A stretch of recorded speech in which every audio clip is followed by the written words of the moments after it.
Jill, let's begin with you. The Green Party, I think, has been very successful in this election cycle on getting on ballots, and that's no small feat. I worked, as you know, with Ralph Nader and watched how, in particular, the Democratic Party threw hurdle after hurdle in front of his own ballot access. So lay out where we are.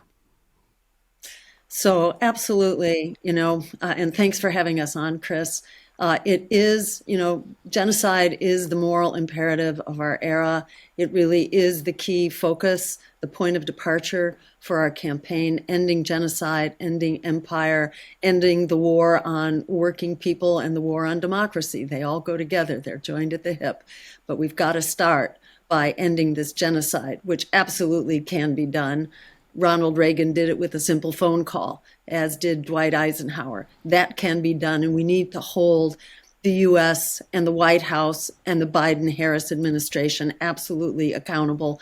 That is why we are in this fight as the only anti-war, anti-genocide, pro-worker, climate emergency choice that will be on the ballot pretty much across the country. The Democrats, as you've said, Chris, they are pulling out all the stops, knowing that they cannot compete with us in the court of public opinion. They try to simply wipe their competition out and throw us off the ballot. They announced back in March that they would be hiring an army of corporate lawyers to basically try to nitpick us off the ballot. They've been trying to do that. They also have been advertising publicly for paid positions to manage infiltrators and spies in order to mess up our campaign.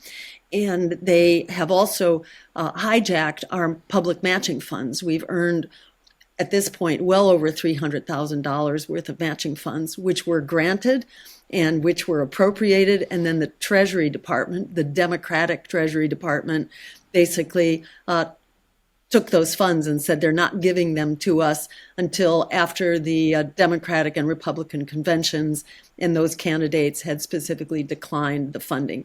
The thought that Democrats and Republican candidates, that Trump and Harris would be using public funds is preposterous, because then you can't use private funds. So they would have to give up, their billion-dollar campaigns and run on basically 17 million, which is all that's in the fund right now, because they raided the fund. At any rate, they've been pulling out all the stops to keep us off the ballot. We are now on track for at least 40 states where we will be on the ballot, and then we'll be write-ins in at least another 8 states. So just about across the entire country, for almost every voter, you will have an anti-genocide choice. And we can't stress enough, don't let them talk you into genocide. Don't let them talk you out of your humanity. This is not a done deal. We can stand up and force this issue. As you've said, Chris, this is the only way that we are going to stop this genocide, is by forcing the hand of the, of the White House. They can do this in the blink of an eye. Let's also make clear that it isn't just obstruction tactics in terms of ballot access, but they keep you off the presidential debates because it's so expensive to get airtime. The national media essentially erases your exposure. Speak a little bit about how they conspire to block your presence on the political landscape. In every way imaginable. We've had one interview on mainstream media that was after I was assaulted by the police at the Washington University in St. Louis as part of the Gaza encampment.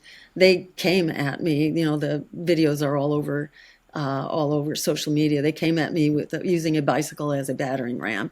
After that, that bought me one interview on CNN, which focused on Zionism and on why Zionism is not Judaism. It is not anti-Semitic, to oppose Zionism and to oppose the ethnic cleansing that has been really part of the program since the beginning of the Zionist state. That was the only coverage I've had on mainstream media. Even Democracy Now! Has refused to cover our campaign. We've had one, maybe 2 mentions in headline news, but no interview whatsoever. It's just outrageous, the kind of Trump fear that has been whipped up to try to silence political opposition. And if I could just speak to that briefly, where did Trumpism come from? The big surge from the Democratic Party into Republicans happened in 2010 after the Wall Street bailouts, after 7-8 million homeowners were thrown out while Wall Street banks were bailed out to the tune of trillions of dollars, after the Wall Street crash, the housing crash in 2008. So that's where the beginning of the shift happened. Democrats lost 1,000 seats in state legislatures. They lost 64 seats in Congress. They lost 12 seats in the Senate and 12 governorships. So that's where people began to shift. And remember, it was the Democrats' policy of this so-called Pied Piper strategy that lifted up Donald Trump during the 2016 campaign, that made him viable, that gave him a lot of press attention. And, that policy worked so well, this so-called Pied Piper strategy, that the Democrats continued to use that. They spent $50 million in 2020, basically supporting, that was 2022, supporting extremist Republicans because Democrats wanted an easier candidate to beat in the general. But in the meantime, they changed the culture of the Republican Party, and they launched the careers of these nutcake extremists. So, that's where extremism comes from. That plus the neoliberal agenda of Democrats, which is, has been privatization, austerity, big tax giveaways to the wealthy, and endless war. This is what has deprived some 30 million workers of jobs over the last several decades, starting with NAFTA and beyond. You've had this really horrific agenda that has been driving the American workforce into utter desperation and despair. This is where the embrace of demagogues come from. So, the notion that either that the Democrats will solve the problem of right-wing extremism, that's absurd. Also, the notion that that it's not already with us, that the Democrats are extremists themselves, and one only need look at the cop cities, which are being run under Democratic governments, Democratic city councils, as in Atlanta, where you have these extremely fascistic police forces. These cop cities are being built all over the country. You have complete militarization of the police. It is this right-wing agenda foisted by the Democrats that is pushing the electorate to the right.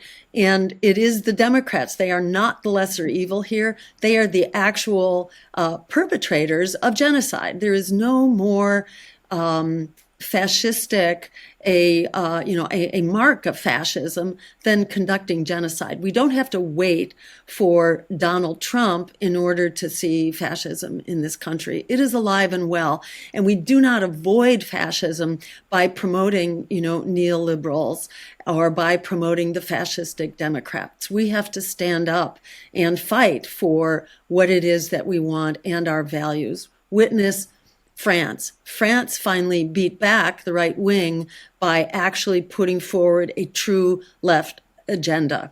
The Democrats are not the answer. They're more the cause of the problem of fascism in this country. Yeah, this is a point Ralph Nader often made. Wholesale surveillance, NAFTA, militarization of police, massive expansion of our carceral system, the evisceration of due process and civil liberties. As anyone who's spent time in a court in a poor neighborhood knows, with coercing people to plea out. He said essentially what you've done is created a system where you just flick a switch and it becomes fascistic.